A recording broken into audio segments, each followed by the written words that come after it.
Hey, what's up, guys? Frankie in Finance back with another one. And today I just want to kind of talk about what I do with my money and where I keep my money at. So I have a range of accounts, right? So these are all the places I keep my money at. I have a brokerage, like a regular brokerage account that I buy and sell stock in, ETFs, mutual funds, whatever.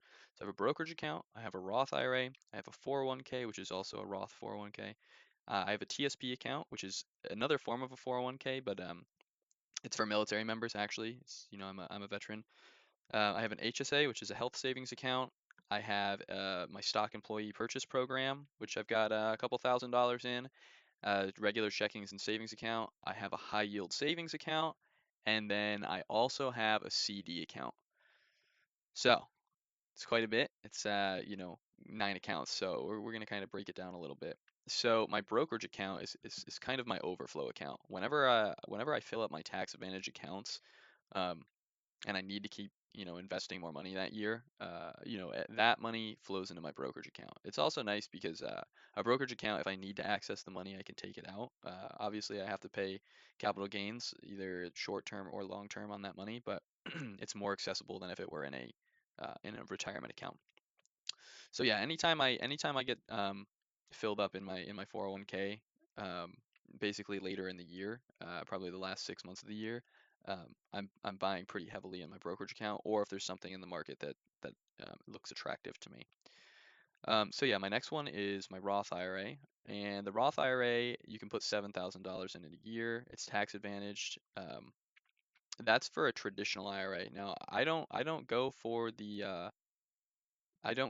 traditional IRA. I go for the Roth IRA. I'd rather pay the taxes up front, which I'm actually questioning switching. I might go for the traditional IRA, um, just because. Look at me missing all these shots here. Oh no. But if you plan on retiring early, a traditional IRA might be a little bit better for you, just the way that it's taxed and depending on how much money you're going to retire with. Um, the Roth IRA is probably the safer bet if you don't know what your plan is.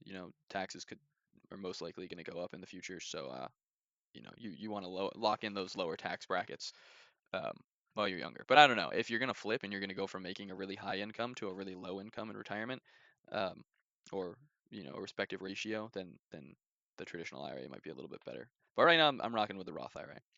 So on top of that, I have my 401k. That's just where I'm throwing money in every month through my company. And I think for 2025, you're good to do 35,005, or my bad, 23,500. Um, so yeah, I've been maxing even when I was in the military and I was making uh, the last year I was in the military, I made 37,000, and I was living so frugally that if I had stayed in the last couple of months throughout the year, I still would have been able to max out my 4 or my TSP. Um, because I was living off peanuts, dude. And when you're in the military, you don't have to pay rent or anything, which is it's definitely a plus. So yeah, that brings me into the TSP again. That is just another name for the 401k basically, but it is military sponsored. Um, the TSP did a 5% match. Currently, with my current company, I get a 3.5% match. It's kind of an interesting payout structure they have for that. You have to you have to put in 2 points for them to match one. But since I like investing, that's not really a problem for me. It's just I've never worked for a company that's had it structured like that. So yeah, in the military, it was nice. You're getting a 5% match. It's 100% return on your money. If you ever work for a company with a 401k and they do a 401k match, you don't have to fill up your 401k per se, right? Like $23,000 is a lot of money for your average Joe, but at least match their percentage. It's 100% return on your money. Like you're not gonna find that anywhere else. You really really gotta at least match their percentage. Yeah. Next, I have my HSA. My HSA account is a health savings account. It's the only triple tax advantage account there is out there. So if you put money into it, it's supposed to be for health related things. So if you put money into it and you decide you don't want to use it for a qualified health expense, it'll just work as a regular retirement account. But if it is for a health expense, say you need a cast or braces or something like that. I don't know the exact specifics behind it, but it's just for qualified. You'll have to look it up. What qualifies as a qualified medical expense. But if you do take money out of it for that, it's free. It's completely tax free. And I've actually heard it can be a little bit lenient. I've heard some people say you can use it for like air conditioners and stuff like that. But I don't know. Don't listen to that. That might be some bullshit. Um, so next we have the stock employee the employee stock purchase program. It's a mouthful. So I put in about $5,000 um, into my purchase program, and that's because my company's actually going through a lot of hardship right now. I'm not going to name my company, but our stock price is not doing well.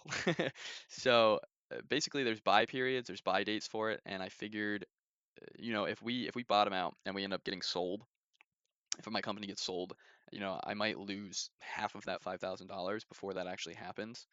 Um, but historically, my company has peaked over the share price for my company is right around $2 right now.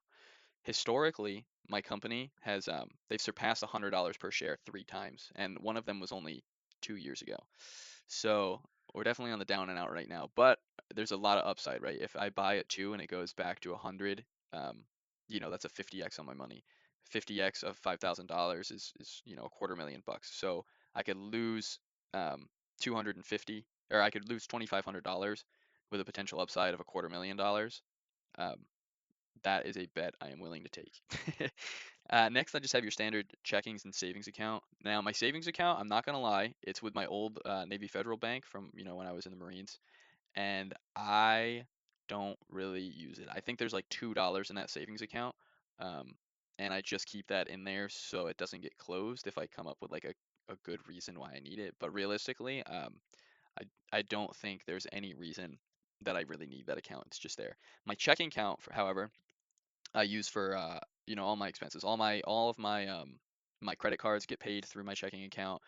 Um, Everything, all my deposits from my income streams, they all go through my checking account, and then I disperse them to other accounts from there. So everything basically runs through the checking account. Um, that being said, I do have a high yield savings account with Discover, and that is where I keep a lot of money. Um, Before the tariff stuff hit with Trump, there was we were probably running up on right around $30,000 in there. Um, but then those share prices dropped and things were looking juicy, and I had to start buying. I was saving for a real estate purchase, renovation specifically on a real estate purchase. I was going to buy a distressed property and fix it up. Um, Now being a veteran, I have a VA loan, so I don't actually need any money to buy a house. You can go in zero money down. So that's always an option for me. Um, so I really started like cashing out on my high yield savings account, moving some of that money out and into my brokerage and just buying literally every single day there was a big dip, like 2% or more in the S&P 500 and Nasdaq. I was buying like thousands of dollars worth of stock. And not too long ago, Trump, backed off on the China tariffs, as well as all the other tariffs a couple weeks ago. So I expect to be making a lot of money on that, and it's long term. I bought things like mutual funds and big companies. I started a position in Amazon, added to positions in Google, things like that. But yeah, it's important to have a good cash supply, especially if you're going towards a big drop in the market or a recession or something like that. The people that make so much money from that kind of thing are the dudes that are holding cash. It's all about that timing. Um, so yeah, then I have a CD account, right? And my CD account, I basically hold money that I didn't expect to need in the short term, right? So I only put 5,000 bucks in there, and it was right as I was leaving the military. And the banker I talked to actually lied to me. So I asked her about the count, and she told me I would have like free access to my money at any time. And I was like, oh man, this has a much better interest rate than, not much better, but it was like a point and a half better than any high yield savings account I could find. So I was like, all right, I'll keep my money in this CD account, and it's gonna grow more. She didn't tell me that. She told me that I could take the money out anytime. I was like, that's cool. And then I went to take money out, and they told me there was like a $30 fee associated anytime I took it out, which was killing my interest, right? Like, is basically no point in keeping the money there. But whatever, live and learn. I'll probably cancel the account once the termination period comes up. Um, yeah. So why don't I keep any of my money in savings accounts or checking accounts, right? I keep maybe $2,000 in my checking account, and the other, 200 and X thousand um, are all in my other accounts. Only that 2 grand is just for like my day-to-day expenses, right? The 2 grand can get me through like 2 weeks, you know what I mean? Um, and then I keep money in the high yield savings account, for living expenses and whatnot. But you don't want to keep them in a checking account, right? Because they don't earn interest in a checking account, and they don't earn, well, they do earn interest, but it's crap interest in a regular savings account. You want to keep your living expenses in a high yield savings account, and uh, and that's just what I do. Um, and it's worked out so well for me. So yeah, guys, that's kind of just a breakdown of where I keep my money and why I keep it there and why it's important to keep it there. I appreciate you taking your time out of your day to watch my video. It means a lot. Like, comment, subscribe.